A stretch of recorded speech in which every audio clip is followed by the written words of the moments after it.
I knew buying a house in the Pinewood Estates subdivision of Nashua, New Hampshire was going to come with some HOA drama, but I never imagined it would involve someone literally stealing my driveway. My name is Trevor Yamamoto, and I had just moved into my new place in October. The house was perfect. A modest two-story colonial with a decent yard, attached garage, and most importantly, a long driveway that could fit 4 cars easily. I worked from home as a software developer, so having space for my car, my project car, and visiting family was important to me. The HOA president, a woman named Patricia Kensington, introduced herself the day I moved in. She was exactly what you would expect. Mid-50s, highlighted blonde hair cut in that signature. Can I speak to the manager style? Oversized sunglasses perched on her head even though it was overcast, and a clipboard that seemed permanently attached to her hand. "Welcome to Pinewood Estates," she said with a smile that did not quite reach her eyes. "I am Patricia, the HOA president. I wanted to go over some rules with you." I was in the middle of directing the movers, but I nodded politely. "Sure, just give me the documentation and I will read through everything." Her smile tightened. "Well, I prefer to go over things personally. It helps new residents understand the standards we maintain here."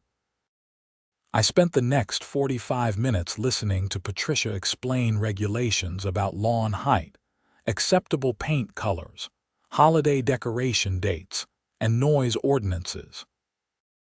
Most of it seemed reasonable enough, though her tone suggested she took this volunteer position more seriously than most people took their actual jobs. "And one more thing," she added as she was leaving. "During winter, the HOA contracts snow removal services for the common areas, but individual driveways are the homeowner's responsibility. We expect snow to be cleared within 24 hours of snowfall ending." "Got it," I said, eager to get back to unpacking. The first few weeks were uneventful. I settled into my routine, set up my home office, and got to know a few neighbors. Most people were friendly enough, though I noticed they tended to speak about Patricia in hushed tones, like she might materialize if they complained too loudly. My next-door neighbor, an older guy named Frank Morrison, was more direct. "That woman is a menace," he told me one evening when I was checking my mailbox. "She fined me $200 last year because my Christmas lights were up until January 3rd. The HOA rules say decorations must come down within 1 week of the holiday. I put them up December 19th, so by my count, I had until December 26th. She said the rule meant 1 week after Christmas Day." "That seems like a pretty nitpicky interpretation," I said. Frank laughed bitterly. "Welcome to Pinewood Estates." Winter arrived in force during the 3rd week of November. The first snowfall was light, just a few inches, and I cleared my driveway with my new snowblower without incident. Patricia actually stopped by the next day to compliment me on my prompt snow removal, which should have been my first warning sign. The real problem started in early January after a massive nor'easter dumped nearly 2 feet of snow on Nashua over the course of 36 hours. I spent 3 hours clearing my driveway, creating large piles along the edges of my property. The snow was wet and heavy, the kind that turns to ice overnight. I was inside warming up with coffee when my doorbell rang. Patricia stood on my porch, wearing a puffy white coat and those same sunglasses, despite the overcast sky. "Trevor, we need to discuss your snow storage," she announced. "My what?" "Your snow storage. You have created unsightly piles along your property line that are visible from the street. The HOA covenant clearly states that properties must maintain aesthetic standards year-round." I stared at her. "Where exactly am I supposed to put the snow from my driveway?" "That is your problem to solve, but it cannot remain in its current location. I am giving you 48 hours to address this issue, or you will receive a fine." She left before I could respond. I immediately pulled out my HOA documents and read through every page. There was nothing about snow storage. The aesthetic standards clause she referenced was vague language about maintaining property appearance, clearly intended to prevent things like broken-down cars on blocks or overgrown yards. I called Frank. "Did Patricia ever bother you about where you put your snow?" "No, but my driveway is shorter than yours. I just push it onto my lawn and it is not that noticeable." "Why?" I explained the situation. Frank sighed. "She is probably just flexing on you because you are new. Stand your ground. The HOA board cannot fine you for something that is not explicitly in the covenants." I decided to ignore Patricia's warning. 2 days later, I received a formal violation notice in the mail, along with a $100 fine. The notice cited the same vague aesthetic standards clause. I immediately drafted a response disputing the fine, citing the lack of specific regulations about snow storage, and pointing out that nearly every house in the neighborhood had snow piles visible from the street. I submitted it through the HOA portal and waited. Meanwhile, Patricia seemed to be watching my house constantly. I would see her driving slowly past several times a day, occasionally stopping to take photos. It was unnerving. The HOA board meeting was scheduled for mid-January. I marked my calendar and planned to attend. But before the meeting could happen, we got hit with another major snowstorm. This one was even worse than the first. 26 inches over 2 days, with high winds creating drifts up to 4 feet in some areas. The city declared a snow emergency. I spent an entire day clearing my driveway, and by the time I finished, I had created massive snow piles along both sides. The next morning, I looked out my window and nearly dropped my coffee mug. A commercial snow removal truck was parked at the end of my driveway, and 2 workers were actively using a loader to scoop snow from the HOA's common area and dump it onto my property. The pile they were creating was enormous, at least 6 feet high and blocking the right side of my driveway entrance. I ran outside in my boots and bathrobe. "Hey, what are you doing?" One of the workers, a young guy who looked barely out of high school, shrugged apologetically. "Sorry, man, we are just doing what we were told. The HOA president said to put the excess snow here. This is my private property. You cannot just dump snow here." The other worker, an older man with a weathered face, shut off the loader. "Look, buddy, we do not want any trouble. We are just following orders. You need to take it up with the HOA. I am taking it up with you right now. Get that snow off my property immediately." The older worker pulled out his phone and made a call. After a brief conversation, he handed me the phone. "She wants to talk to you." Patricia's voice was saccharine sweet. "Trevor, I understand you are upset, but let me explain the situation. The HOA has limited space for snow storage in the common areas. Your driveway has excess capacity, and since you are not currently using that space, we are utilizing it for community purposes. You cannot use my private property for HOA snow storage without my permission," I said, trying to keep my voice level. "Actually, if you review Section 12 of the HOA covenants, you will see that in emergency situations, the HOA has the right to temporarily utilize private property for community needs. The city has declared a snow emergency, so this qualifies. That section is about things like accessing utility lines or addressing urgent safety issues. It does not give you the right to dump tons of snow on my driveway. That is your interpretation. Mine differs.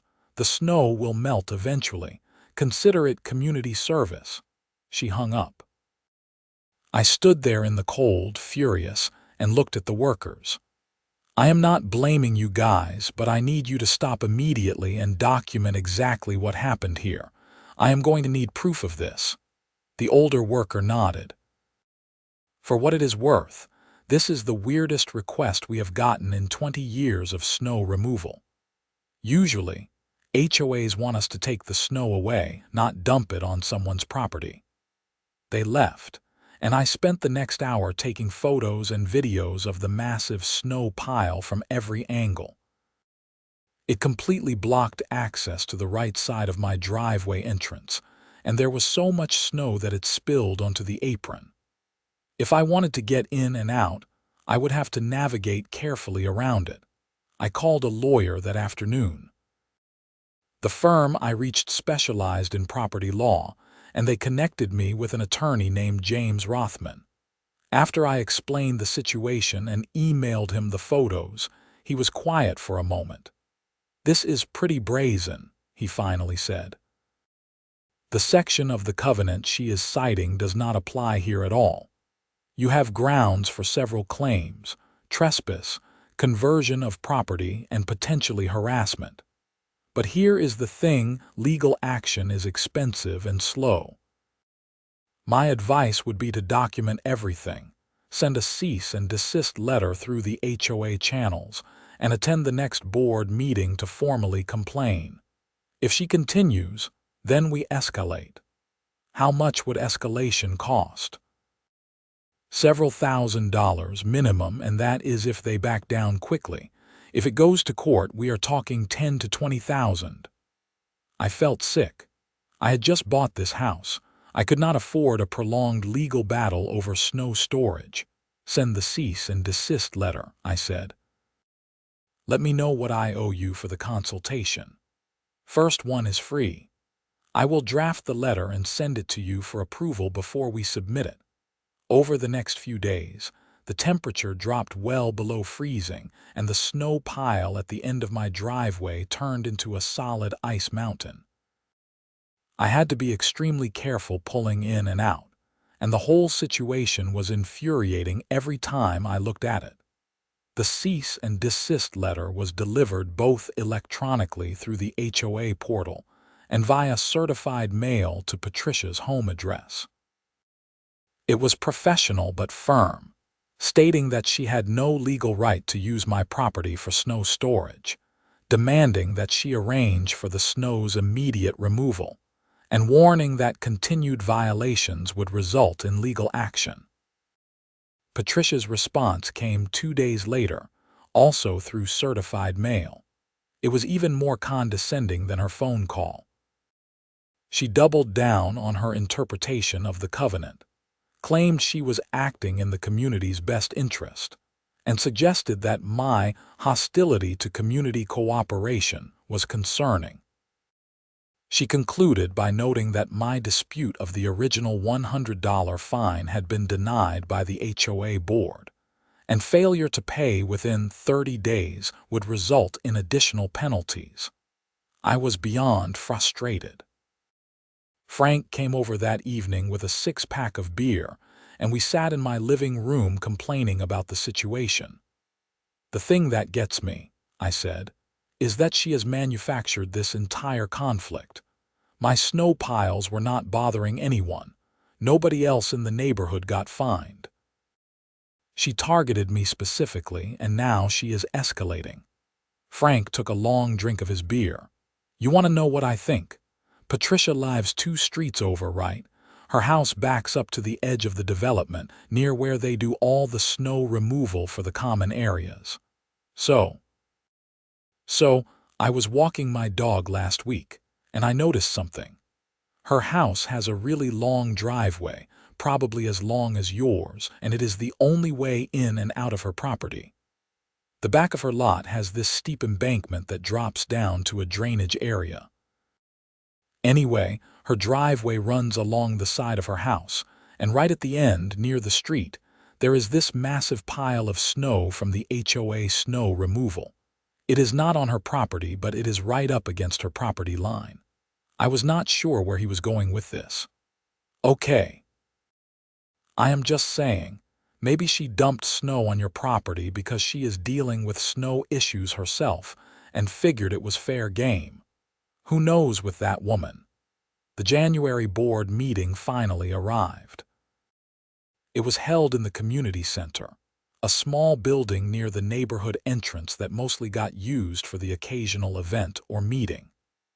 I arrived 15 minutes early and found about a dozen other residents already there, which was apparently a high turnout. The board consisted of Patricia as president, a vice president named Doug Wheeler, a treasurer named Linda Hoffman, and two at-large members whose names I did not catch. They sat at a folding table at the front of the room, and Patricia called the meeting to order with a gavel that seemed unnecessarily large. Most of the meeting was boring procedural stuff. Budget reports, upcoming maintenance projects, review of architectural requests. I waited through 45 minutes of tedium before the open forum section finally arrived. I raised my hand immediately. Patricia looked at me with thinly veiled annoyance. "Yes, Trevor." I stood up and addressed the entire board, not just her. "I want to formally complain about HOA contracted workers dumping snow on my private property without my permission.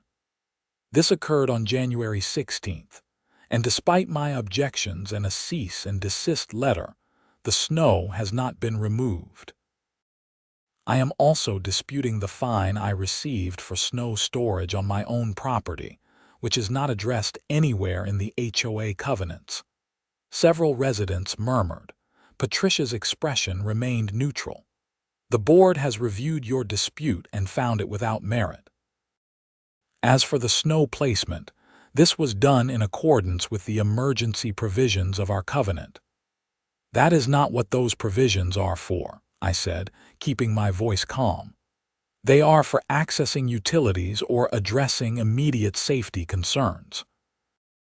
Dumping excess snow on my property is neither of those things." Doug, the vice president, looked uncomfortable. He was a balding man in his 60s who seemed like he just wanted to get through the meeting and go home. "Patricia, maybe we should have the board review this situation more carefully.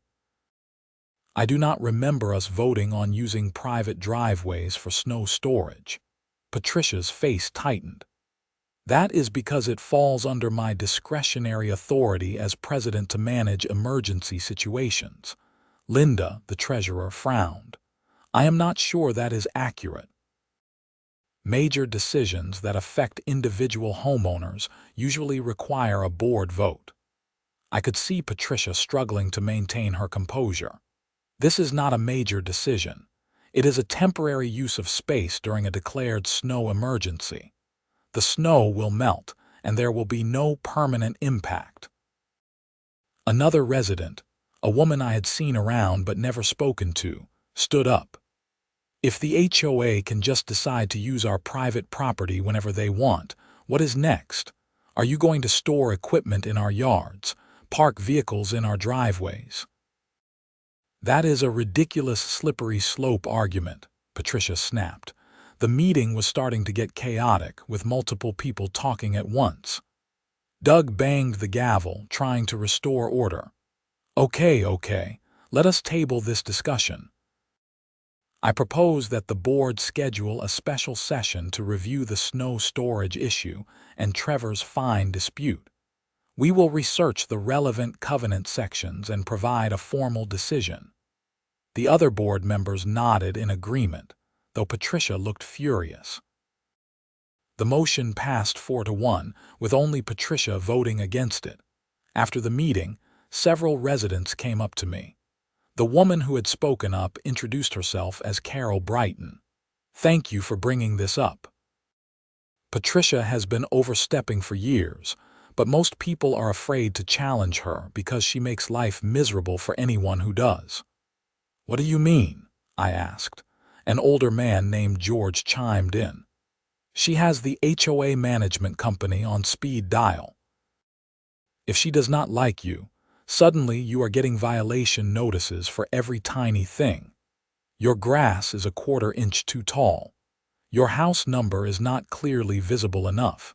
Your mailbox has a scratch on it. Most people just pay the fines because fighting it takes too much time and energy. This was worse than I thought. How is she still president? Carol laughed bitterly. Because nobody else wants the job and she makes sure to stay in control.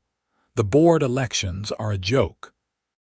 She runs unopposed every year, and the other positions are filled by people who either agree with her or do not want to rock the boat.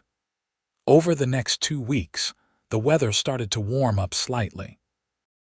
We were getting into late January, and while it was still cold, we were having more days in the mid-30s instead of the teens. The massive snow pile at the end of my driveway started to slowly shrink. I noticed something else too. I had to drive past Patricia's street to get to the main road, and one afternoon, curiosity got the better of me. I took a slight detour and drove slowly past her house. Frank was right. Patricia's house was at the end of a cul-de-sac, with a long driveway that ran along the side of the property. The back of her lot dropped off sharply into what looked like a drainage area. And right at the end of her driveway, exactly where it met the street, there was indeed a massive pile of snow from the HOA snow removal operations. It was not technically on her property, but it was close enough that it had clearly created a narrow passage for her to get in and out. More interestingly, I noticed that the snow pile was positioned in such a way that, as it melted, the water would naturally flow downhill toward the street, which meant it would likely create a river right across the end of her driveway. I filed this information away and headed home. The special board session was scheduled for early February, and I was preparing my documentation. I had photos, videos, copies of all correspondence, and a detailed timeline of events. James, my attorney, had offered to attend the meeting with me for a flat fee, and I decided it was worth the expense. But before the special session could happen, nature intervened in a way I never could have predicted. On January 30th, the temperature suddenly spiked. A warm front moved through New Hampshire, bringing temperatures into the mid-40s during the day. The massive snow piles that had been frozen solid for weeks started to melt rapidly. The pile at the end of my driveway was shrinking noticeably, creating a small river of melt water that flowed down the street. It was annoying, but not a major problem. My driveway sloped slightly upward toward my house, so the water did not flow onto my property. On the 31st, the temperature hit 50 degrees. I was working from home when my phone rang. It was Frank, and he sounded gleeful. "You need to drive over to Patricia's house right now," he said. "Why? Just trust me. You will want to see this." I grabbed my coat and drove over. What I found was absolutely beautiful in its irony. The massive snow pile that had been at the end of Patricia's driveway was melting rapidly. And because of the slope of the land and the position of the pile, all that water was flowing directly across the entrance to her driveway. But it was not just water anymore. The temperature had dropped back down below freezing overnight, so the melt water from the day before had frozen into a solid sheet of ice that covered the entire end of her driveway and extended into the street. The ice was several inches thick, and the continual melt-freeze cycle had created what was essentially a glacier blocking her only exit. Her car was visible in her driveway, trapped behind the ice barrier. Patricia herself was outside with an ice chipper, furiously trying to break through the ice, but it was clearly a losing battle. As fast as she chipped away, more water flowed and froze. I parked down the street and watched for a few minutes. Frank pulled up behind me and got out of his car, grinning. "Is this not the most beautiful thing you have ever seen?" he said. "It is pretty good," I admitted, "but I am not getting any joy from someone else's misfortune, even if it is Patricia." "Oh, come on, after what she did to you." "This is karma. As if on cue, Patricia noticed us watching. She stomped over, slipping slightly on the ice, her face red from exertion and anger. "This is your fault," she shouted at me. I blinked. "Excuse me." If the snow removal company had been able to properly store snow in the common areas instead of having to deal with your complaints, they would not have piled it here. Now look at this mess. I wanted to laugh, but I kept my expression neutral. "Patricia, they did not pile that snow there because of me. That is the designated snow storage area for this section of the neighborhood. It has nothing to do with my driveway. You are just loving this, are not you, seeing me trapped here? Actually, I was just driving by. I am sorry you are dealing with this, but it is not my problem." She looked like she might explode. "The HOA will sue you for this." "Sue me for what? The weather? You should probably call the snow removal company and ask them to clear this ice. That is what they are contracted for, right?" I got back in my car and left, but not before taking a few photos of the situation. I was not proud of it, but after everything she had put me through, I felt it was justified documentation. The situation at Patricia's house got worse over the next few days. The warm spell continued, with temperatures fluctuating between the high 30s and low 50s. The melt-freeze cycle created more and more ice at the end of her driveway. She called the HOA snow removal company, but they explained that their contract covered snow removal, not ice remediation. They suggested she hire a private contractor with specialized equipment. Meanwhile, the snow pile on my property had melted enough that I could actually clear away the remaining ice and slush. I spent a Saturday morning breaking it up with a pickaxe and shoveling it off to the side. My driveway was finally fully accessible again. The special board session was held on February 7th in the evening. I arrived with James, my attorney, and was surprised to see the community center fairly packed. Apparently, word had gotten around about the drama, and people were interested to see how it played out. Patricia looked exhausted. According to neighborhood gossip, she had been trapped at home for over a week, working remotely and having groceries delivered because she could not get her car out.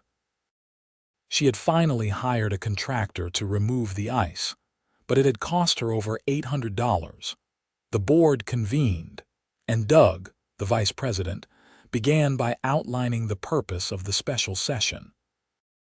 "We are here to address Trevor Yamamoto's formal complaint regarding snow placement on his property and his dispute of a fine for snow storage. The board has reviewed all submitted documentation, including the HOA covenants, correspondence between Mr. Yamamoto and President Kensington, and photographic evidence." Linda, the treasurer, continued. "We also consulted with the HOA's legal counsel regarding the interpretation of Section 12, which President Kensington cited as justification for using Mr. Yamamoto's property for snow storage." Patricia interrupted. "I stand by my interpretation. The covenant clearly states—" "Patricia, please let us finish," Doug said firmly. The legal counsel was very clear. Section 12 covers emergency access for utilities, urgent repairs, and immediate safety hazards. It does not grant the HOA authority to use private property for general storage purposes, including snow storage.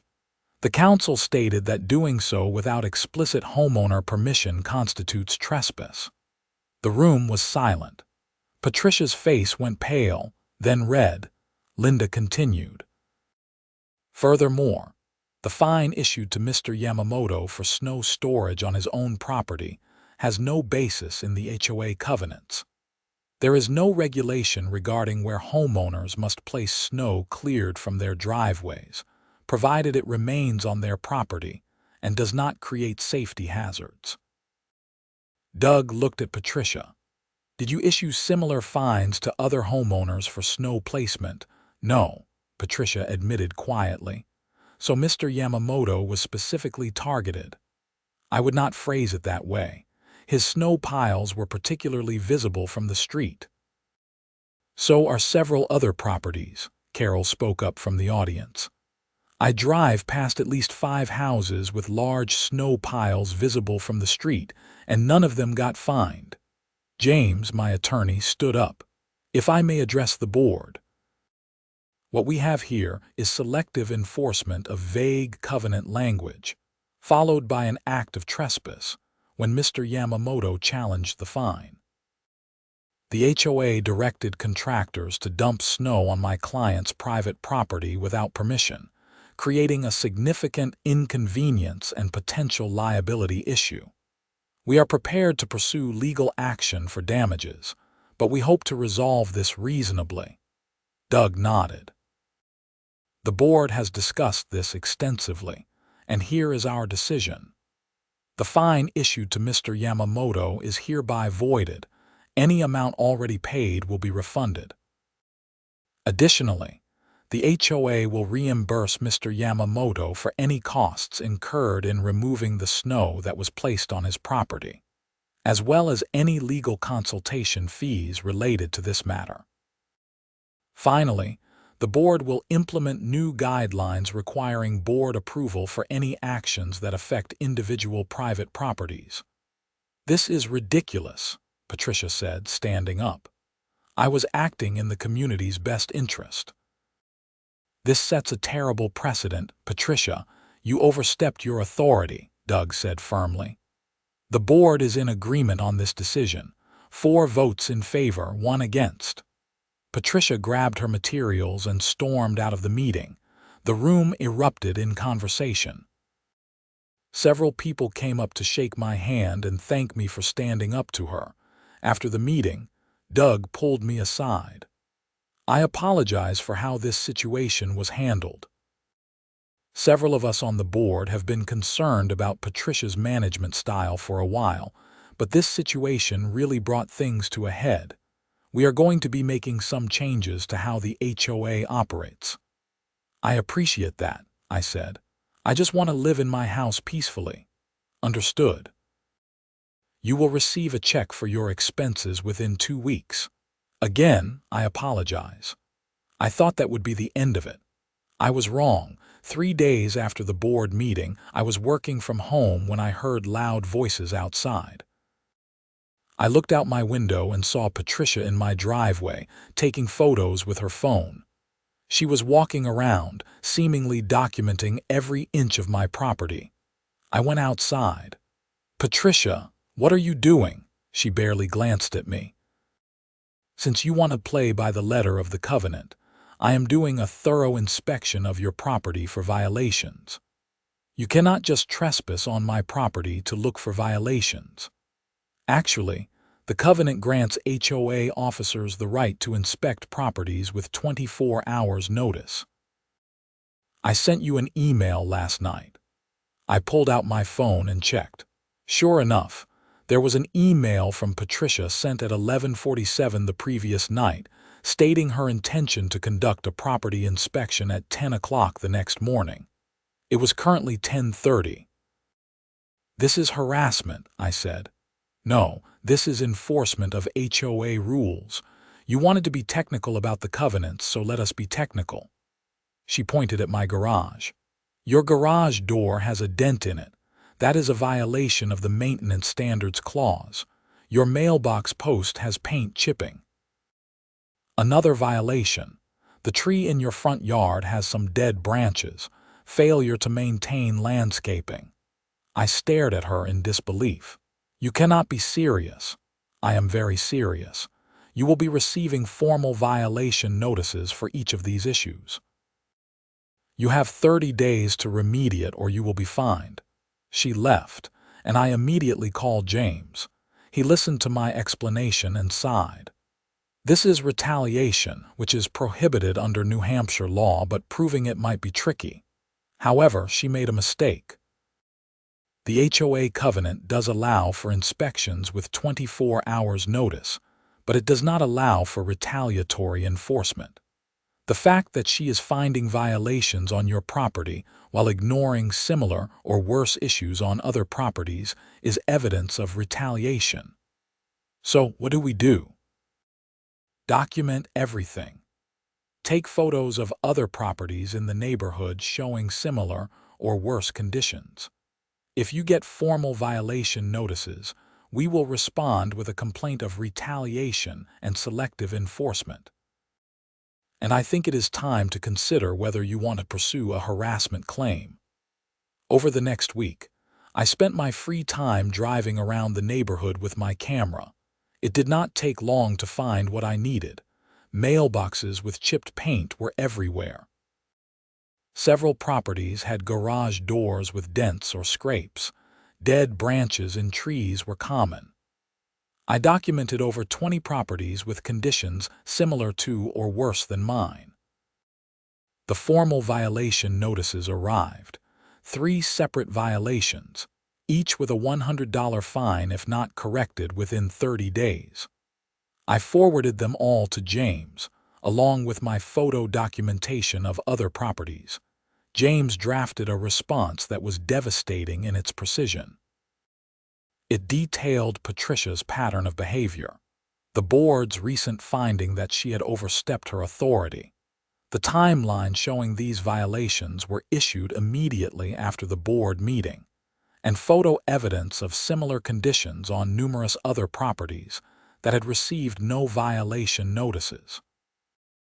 The letter accused Patricia of retaliation, harassment, and selective enforcement, and threatened legal action including a civil rights complaint.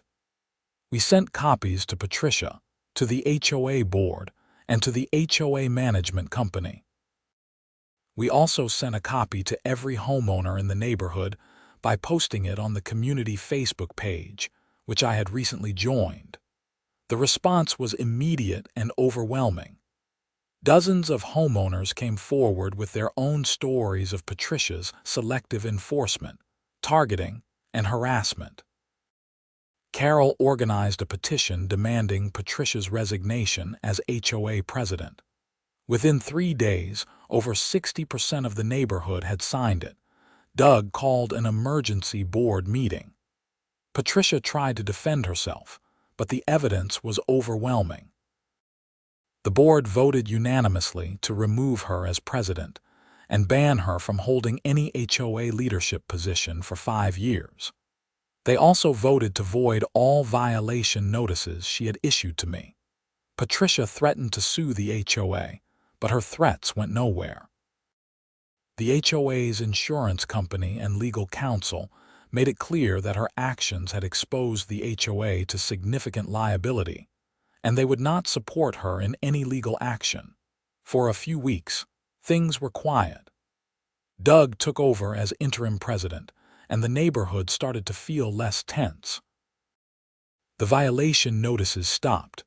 People started talking to each other without whispering. Then, in early March, things took a darker turn. I was leaving for a morning coffee run when I noticed something wrong with my car. All 4 tires were flat, not just low on air, completely flat. I knelt down to examine them and found that each tire had been slashed with a knife. I immediately called the police.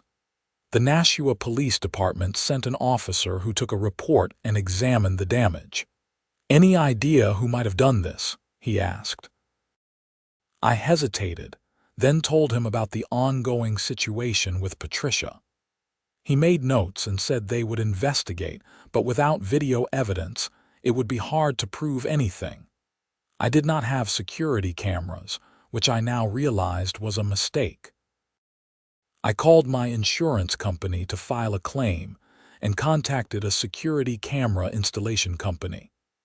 Within 2 days, I had 4 cameras covering my driveway, front yard, and the sides of my house. I posted about the vandalism on the neighborhood Facebook page, not mentioning any names, just warning people to be careful. Several people messaged me privately, saying they had experienced similar incidents over the past few years. usually minor things like damaged mailboxes or lawn decorations going missing. They suspected Patricia, but had never been able to prove it. A week later, my security cameras caught something. At 2:30 in the morning, a figure dressed in dark clothing approached my house from the street. The person walked up to my front door and appeared to be attaching something to it, then quickly left. The video quality was not good enough to make a positive identification because the person wore a hood and kept their face down, but the build and height looked consistent with Patricia. In the morning, I found a printed notice taped to my door. It was formatted to look like an official HOA violation notice, but the content was bizarre.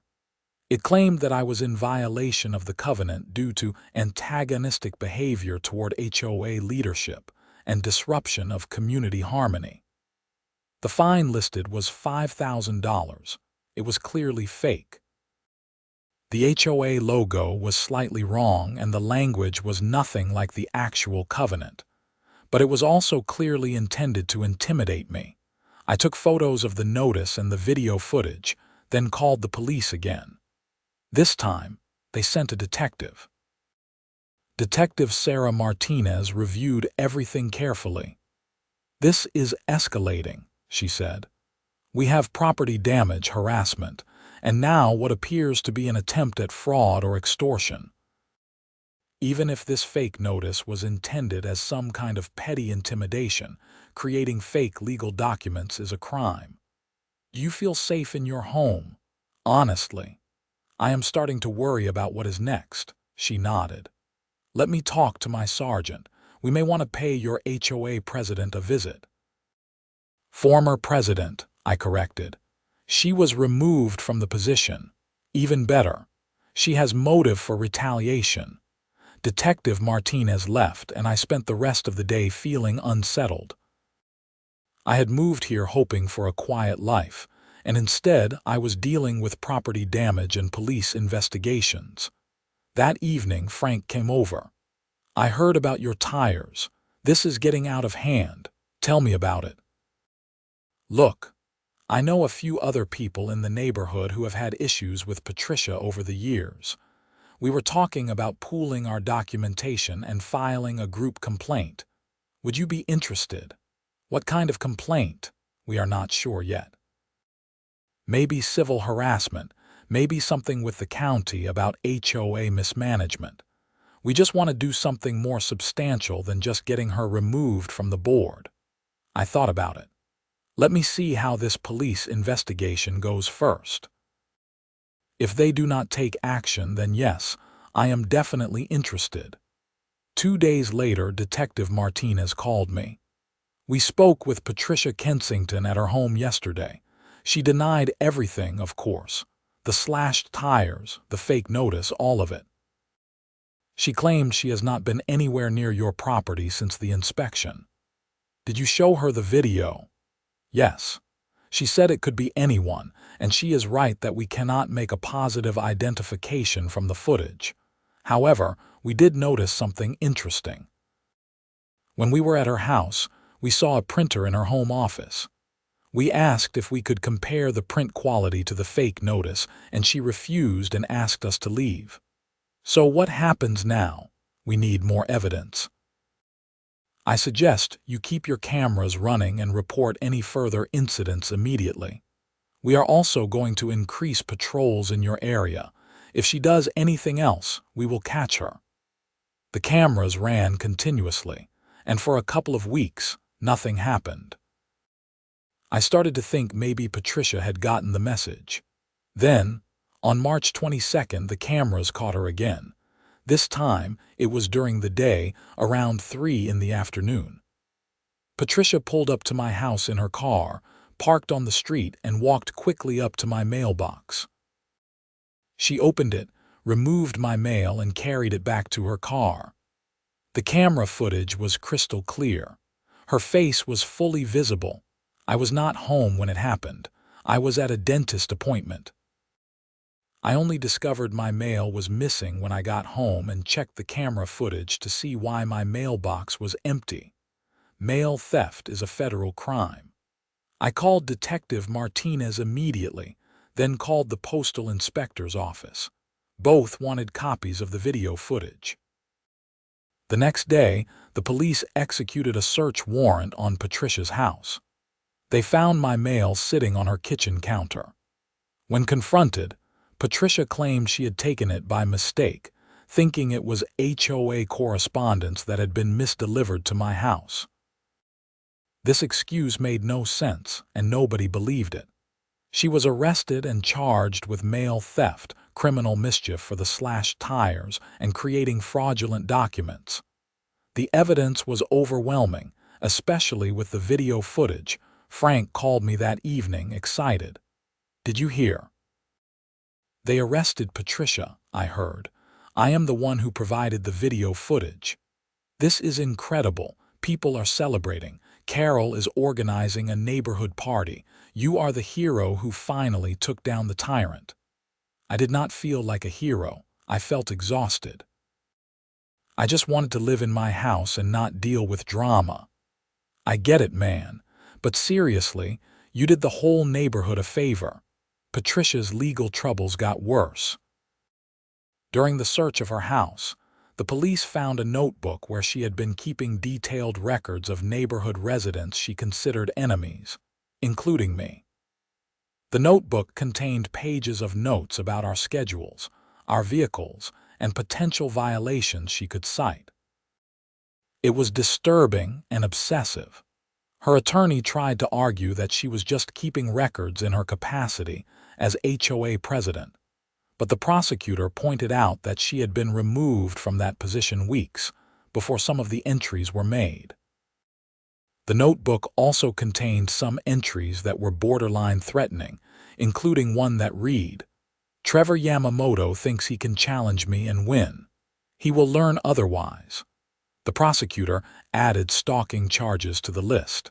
Patricia's bail was set at $10,000. Her husband, a quiet man named Richard, who I had seen around but never spoken to, posted bail. The Homeowners Association held an emergency meeting to address the situation. The board voted unanimously to cooperate fully with law enforcement and to hire an independent management company to audit Patricia's records as president. The audit revealed that she had issued over 200 violation notices during her 3 years as president, with nearly 75% of them going to just 15 households, myself included after I moved in. The selective enforcement pattern was undeniable.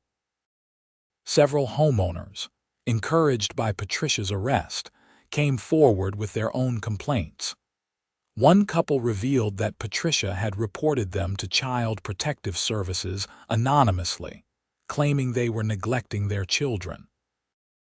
The investigation had found no merit to the claims, but the couple had been traumatized by the experience. Another homeowner showed documentation that Patricia had been filing noise complaints with the city about his teenage son's band practice, even though the practice occurred during permitted hours and was not actually that loud. The pattern that emerged was of someone who used her position of authority to wage personal vendettas against anyone who disagreed with her or challenged her in any way. It was petty tyranny on a small scale, but the damage it caused to people's lives was real. Patricia's trial was scheduled for late June.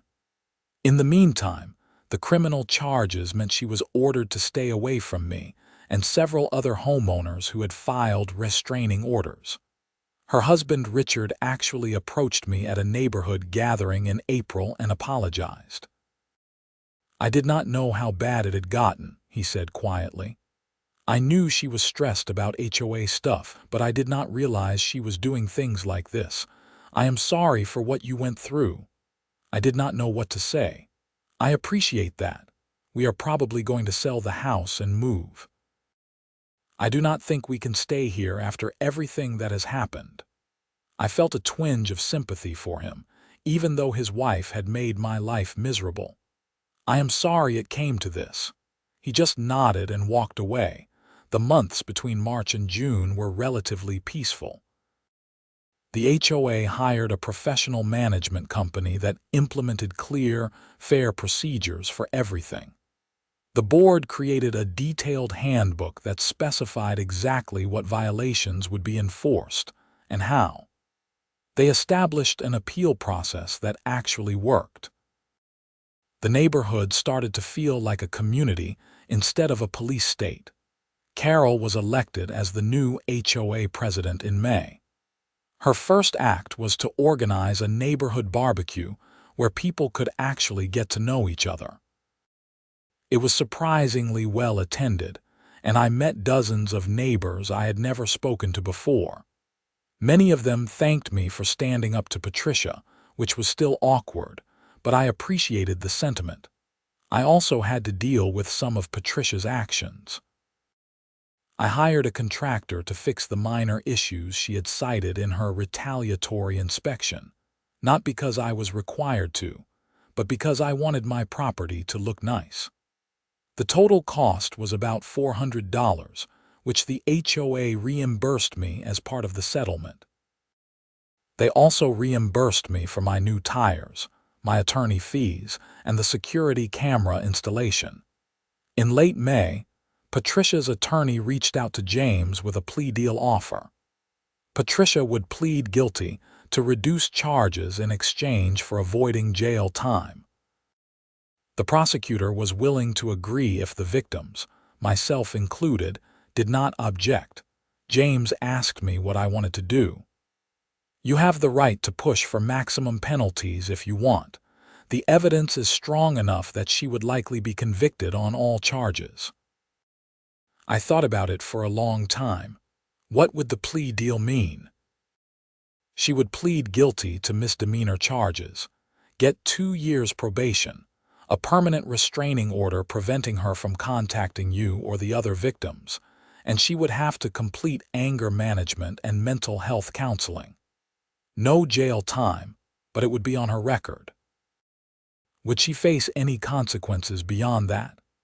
Well, she would have a criminal record which will affect her employment. She will have legal fees. And the HOA has already banned her from leadership positions, so she has lost that power. Plus, the public humiliation of being arrested and having everyone in the neighborhood know what she did. "What does your professional opinion say I should do?" James shrugged. "That is not for me to decide, but I will say this. Sometimes the goal is not maximum punishment. Sometimes the goal is ensuring the person cannot hurt you anymore and making sure they face consequences for their actions. The plea deal accomplishes both of those things." I agreed to the plea deal. So did the other victims. Patricia's formal sentencing was in early June. I attended, wanting to see the conclusion of this bizarre chapter of my life. Patricia stood before the judge and formally pleaded guilty. She looked diminished somehow, smaller than the intimidating HOA president who had confronted me about snow storage just 5 months earlier. Her attorney made a statement about how she had been under stress and had made poor decisions, and how she was committed to getting help and making amends. The judge was not particularly sympathetic. "Miss Kensington, you held a position of limited authority in your neighborhood, and you abused it to harass, intimidate, and retaliate against people who disagreed with you. You damaged property, stole mail, created fraudulent documents, and engaged in stalking behavior. These are serious crimes that caused real harm to your victims. I am accepting this plea deal because the victims have agreed to it, but understand that you are getting a second chance that you do not deserve. If you violate the terms of your probation in any way, I will not hesitate to impose the maximum sentence."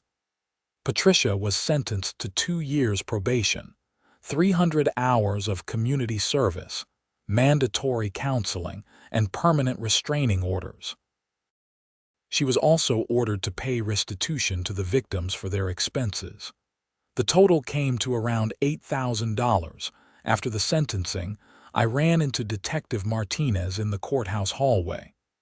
"How are you holding up?" she asked. "I am okay. Glad this is finally over." For what it is worth, I have seen a lot of neighbor disputes in my career, but this was one of the strangest. Most HOA conflicts do not escalate to criminal charges. "I just wanted to park my car in my driveway," I said. She laughed. "Well, you can do that now without anyone dumping snow on it." True to Richard's word, Patricia's house went up for sale in July. The listing price was aggressive, clearly intended to sell quickly. It sold within 2 weeks to a young couple with a baby who seemed nice and completely uninterested in HOA politics, which was perfect. I ran into Richard one last time as they were moving out. He was loading boxes into a truck, and he stopped when he saw me. "I just want you to know that I hope you are able to enjoy your home now. You seem like a good person and you did not deserve what happened." "Thank you," I said. "I hope things work out for you and your family. We are moving to Vermont. Smaller town, no HOA. I think it will be better for everyone." They left, and that was the last I saw of either of them. The rest of the summer was peaceful. I focused on my work, fixed up some things around the house, and got to know my neighbors as actual people rather than just faces I saw occasionally. The HOA operated smoothly under Carol's leadership, handling necessary maintenance and administrative tasks without drama or power trips. In September, Frank and I were sitting on my back deck, grilling burgers and drinking beer when he brought up the whole situation. "You know, when you first moved in and I warned you about Patricia, I never imagined it would go this far." "Neither did I said. "I thought maybe I would get some annoying fines, have to go to a few board meetings, that kind of thing. Not tire slashing and mail theft." She really lost it. I think she could not handle someone actually standing up to her. She was so used to people just backing down. Maybe. Or maybe she was always that vindictive and just hit it better before. Frank flipped a burger. "Either way, the neighborhood is better off without her running things. Carol is doing a great job. Did you see the newsletter? They are actually organizing useful stuff like a neighborhood garage sale and a holiday lights contest." I saw that. It is nice to have an HOA that actually serves the community instead of just harassing people. As fall arrived and the leaves started to change, I found myself actually appreciating the neighborhood. Without the constant tension of dealing with Patricia, Pinewood Estates was genuinely pleasant. The houses were well maintained, the common areas were nice, and most people were friendly. The irony of the whole situation was not lost on me. Patricia had created the entire conflict herself. If she had just left me alone, if she had not fined me for something that was not actually a violation, if she had not dumped snow on my property, none of this would have happened. She would still be HOA president, still wielding her petty authority, and I would have just been another homeowner minding my own business. Instead, her inability to accept any challenge to her authority had led to her arrest, criminal convictions, and becoming a pariah in her own neighborhood.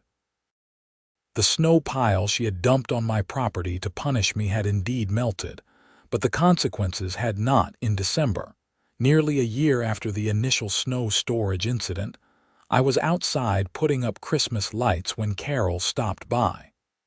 "Those look great," she said. "You know, we do not have any rules about when lights have to come down. Put them up whenever you want, take them down whenever you want. We are not going to police that stuff anymore." "That is refreshing," I said. "I wanted to thank you again for everything you did last year. I know it was not easy, and I know you probably did not want to be in the middle of all that drama, but you standing up to Patricia gave the rest of us the courage to do the same. This neighborhood is so much better now." "I appreciate that. I really just wanted to park in my driveway, though." She laughed. Well, you can definitely do that now. No snow dumping this year, I promise. As she walked away, I stepped back to admire my lights. They were not fancy, just simple white lights along the roofline, but they looked nice. The driveway was clear and entirely mine to use as I pleased. The HOA was functional and reasonable, and I could live in my house without worrying about harassment or retaliation. It had been a wild ride from that first snow fine to Patricia's arrest and everything in between. But somehow, we had come out the other side. The neighborhood had learned that HOA leadership was about serving the community, not wielding power over it. And I had learned that sometimes standing up for yourself, even when it is exhausting and stressful, is the right thing to do. The snow would come again soon, as it always did in New Hampshire winters. But this time, I knew I could clear my driveway and pile the snow wherever it made sense on my own property, without fear of unreasonable fines or retaliation. And if a massive pile of snow ended up blocking someone's driveway when it melted, well, that would not be my problem because I would not be the one dumping snow where it did not belong. Sometimes karma takes care of things in unexpected ways. Patricia had tried to use my driveway for snow storage to punish me for challenging her authority. The snow she had dumped eventually melted away, but not before the HOA board forced her to acknowledge her overreach. And the snow pile near her own house, the one the HOA had legitimately placed in the common area, had melted in such a way that it blocked her only exit. It was poetic justice in frozen water form. She had tried to inconvenience me by filling my driveway with snow, never considering that the snow storage decisions she had made elsewhere might come back to trap her. The ice sheet that formed at the end of her driveway from that melting snow was the perfect metaphor for her leadership style. Rigid, cold, and ultimately blocking her own path forward. In the end, the whole experience taught me several valuable lessons. First, read your HOA documents carefully before buying a house and understand who is running the organization. Second, document everything when dealing with unreasonable people in positions of authority. Third, do not be afraid to stand up for yourself, even when it is uncomfortable. And fourth, sometimes the best revenge is just letting natural consequences play out. As I finished hanging my Christmas lights and went inside to warm up, I felt genuinely content. My house was mine. My driveway was mine. And the HOA was just a boring administrative organization that handled common area maintenance, exactly as it should be. Patricia was somewhere in Vermont, hopefully learning from her mistakes and getting the help she needed. The neighborhood had moved on. And I could finally just live my life in peace, which is all I had ever wanted in the first place. The snow would fall again soon, and when it did, I would clear my driveway without any drama. The piles would sit on my property exactly where I wanted them, slowly shrinking as the winter progressed, and nobody would find me or complain or dump additional snow in my space. It would be perfectly boring, and that sounded absolutely perfect to me.